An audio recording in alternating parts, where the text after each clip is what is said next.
காஞ்சி மகா சுவாமிகள் அருளிய தெய்வத்தின் குரல் பாகம் 4 பகுதி 311. விடாமுயற்சி வேண்டும். ஆசை அடங்க மாட்டேன் என்றாலும் திரும்ப திரும்ப அடக்க பார்த்து கொண்டேதான் இருக்க வேண்டும். வைராக்கியம் என்பதான ஆசையின்மையை பற்றின்மையை சம்பாதித்து கொள்ள விடாமுயற்சி பண்ணிக்கொண்டே இருக்க வேண்டும். ஏனென்றால் ஆசை என்ற இந்த ஒரே ஒரு சத்ருவை எப்படியோ ஒரு தினசில் எப்பாடுபட்டாவது நாம் ஒழித்து கட்டிவிட்டால் போதும். அப்புறம் நாம் ராஜாதான்.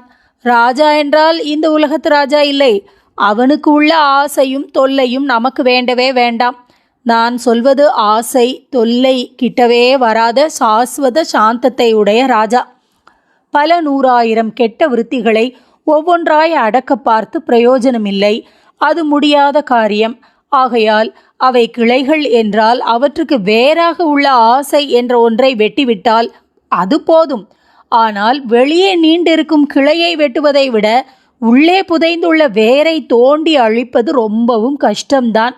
இருந்தாலும் இதை செய்யாவிட்டால் வெட்டிய கிளைகள் மறுபடி முளைத்து கொண்டுதான் இருக்கும் என்பதால் எப்படியாவது இதை சாதிக்கத்தான் வேண்டும். கரையான் புற்று வைக்கிறது, அதை உடைக்கிறோம். அடுத்த வாரம் பார்த்தால் அது மறுபடி முளைத்திருக்கிறது, மறுபடி தட்டி விடுகிறோம். அதற்கப்புறம் சில நாள் போனால் புற்று மறுபடியும் கிளம்பித்தான் இருக்கிறது. இதற்கு முடிவு எப்படி? தாய்ப்பூச்சி இருக்கிற வரைக்கும் அது கொஞ்சம் கூட அழுக்காமல் சலிக்காமல் இப்படி புற்று வைத்து கொண்டேதான் இருக்கும். அது எங்கே எந்த சந்து பொந்தில் மூங்கிலுக்குள் ஒளிந்து கொண்டிருக்கிறதோ அங்கே தேடி தோண்டி அதை எடுத்து சம்ஹாரம் பண்ணினால்தான் அப்புறம் புற்று புறப்படாமல் இருக்கும். இப்படியே சகல கஷ்டத்துக்கும் சகல துர்விருத்திகளுக்கும் தாய்ப்பூச்சியாய் உள்ள ஆசையை அழிக்காமல் அந்த கஷ்டம் ஒவ்வொன்றையும் நிவர்த்தி செய்து கொள்ளவும் ஒவ்வொரு துர்விருத்தியாக போக்கிக் கொள்ளவும் பாடுபட்டால் அவ்வளவும் நிஷ்பலனாகத்தான் ஆகும்.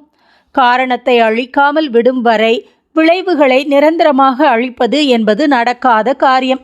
பகவான் காம குரோதம் என்று சொல்லி குரோதத்தையும் காமத்திலேயே அடக்கி ஒருமையாக பேசும்போது இப்படித்தான் உபதேசம் செய்திருக்கிறார்.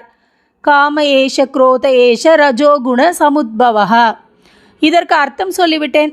தொடர்ந்து மகாசனோ மகாபாப்மா வித்யேனம் இக வைரினம் என்று சொன்னதற்கு கொஞ்சம் அர்த்தம் சொன்னேன். இந்த காமமானது பெருந்தீனி கேட்பது. மகாசனக ஒரு தரம் தீனி போட்டுவிட்டால், அதாவது ஒரு ஆசையை ஒரு தரம் பூர்த்தி பண்ணி கொண்டு விட்டால் அதோடு அதன் பசி தீர்ந்து விடுவதில்லை. சாப்பாட்டு விஷயத்தில் எப்படி ஒருவேளை போஜனம் செய்தால் சாஸ்வதமாய் நம் வயிறு நிரம்புவது என்று இல்லாமல் தினம் 3 வேளை 4 வேளை சாப்பிட வேண்டி இருக்கிறதோ அப்படியேதான் ஆசை பசியும். எத்தனை தடவை தீர்த்து கொண்டாலும் தீராமல் மறுபடி எழும்புகிறது. அப்புறம் மகாபாப்மா மகாபாவி என்ற ஆசையை பகவான் திட்டுகிறார். நம்முடைய அத்தனை பாவ பட்டாளத்துக்கும், அதாவது கெட்ட விருத்திகளான அசுரப்படைக்கும் இதுதானே உற்பத்தி ஸ்தானம். அதனால் மகாபாப்மா வித்யேனம் இக வைரினம்.